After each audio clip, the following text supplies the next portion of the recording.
Falegnameria Paludetto. Da più di 60 anni. Il legno su misura a casa tua. TG Plus News edizione di Venezia, buonasera. In apertura del nostro notiziario la cronaca.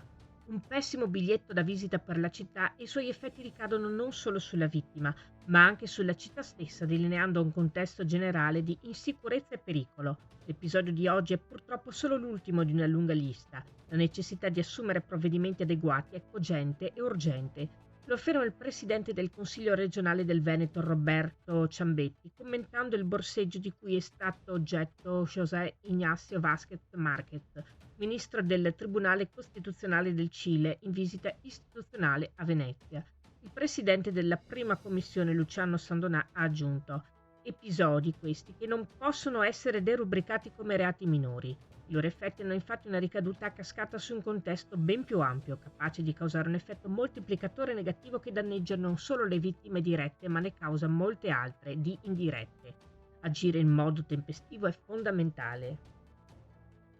Proprio oggi la Giunta Comunale di Venezia ha approvato, su proposta del sindaco di Venezia Luigi Brugnaro, la delibera riguardante gli indirizzi per l'erogazione di contributi alle attività economiche e di natura privata e alle associazioni sportive e o culturali che hanno subito danni materiali derivanti da atti vandalici correlati ad episodi di furto tentato o perpetrato. Il Comune, pur consapevole di non essere l'ente preposto a garantire la sicurezza dei nostri quartieri, ha ricordato Brugnaro, vuole continuare a fornire un reale contributo economico a chi ha subito danni. Vogliamo essere vicini a chi è stato danneggiato sia economicamente che psicologicamente, perché subire un furto rappresenta una ferita. La nostra è una mano tesa per aiutare a ripartire chi è stato colpito, perché l'amministrazione ha il dovere di stare dalla parte dei suoi commercianti. Ancora cronaca. Un incidente stradale davvero incredibile questa mattina a Chirignago, nei pressi del cimitero. In base alle prime ricostruzioni, una Lancia Delta sarebbe stata sorpassata da un SUV, per poi finire contro un albero, rimbalzare, investire una donna lungo la pista ciclopedonale e terminare la sua corsa nel fossato. Il conducente del SUV non si sarebbe fermato a prestare soccorso. La signora investita, una 42enne, è rimasta incastrata sotto la vettura e parzialmente sommersa dall'acqua, ed è stata portata in codice giallo all'ospedale di Mestre, mentre l'uomo alla guida della Lancia Delta sarebbe rimasto illeso. Sul posto sono intervenuti i vigili del fuoco, i sanitari del SUEM 118 e la polizia locale per i soccorsi e per ricostruire la dinamica esatta dell'incidente. Cambiamo argomento. La Giunta Comunale di Venezia ha approvato la delibera relativa ai centri estivi per gli anni 2024, 2025 e 2026. Per il 2024 i costi sono stati individuati in 60 euro a settimana, 110 per 2 settimane.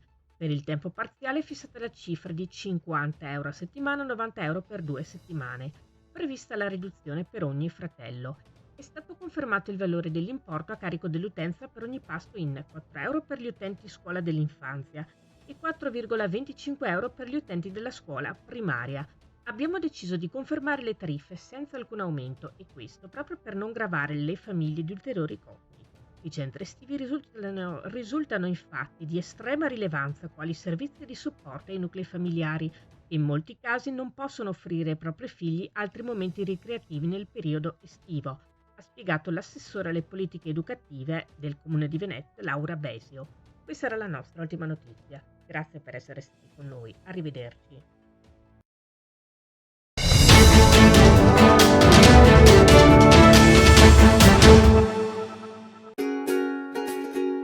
Falegnameria Paludetto.